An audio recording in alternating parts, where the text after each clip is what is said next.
L'Europe, l'Europe, l'Europe. Dans le quartier de l'Europe, le premier mot qui vient quand on évoque l'Europe, c'est la paix. Je pense quand même que les frontières telles qu'on les a faites depuis 70 ans ont amené la paix, alors que ce n'était pas quand même la tradition, puisqu'avant on se fâchait quand même tous les 30 ans ou 40 ans avec les voisins.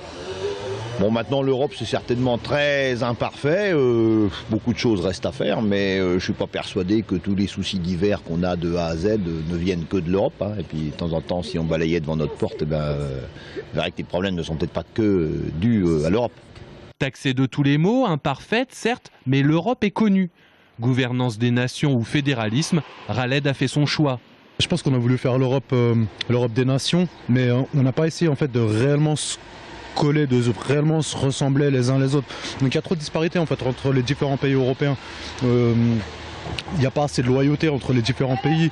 Rien que de se dire qu'au cœur de l'Europe, il y a des paradis fiscaux du genre Luxembourg, du genre rien que la Suisse, mais bon, elle n'est pas européenne bien sûr.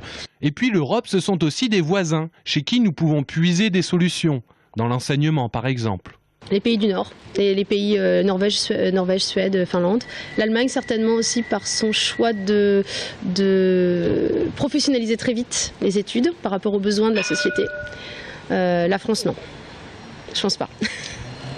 Avec le sourire, cocardier ou fédéraliste, pour le quartier de l'Europe comme pour tous les quartiers d'Europe, les élections européennes, c'est ce week-end.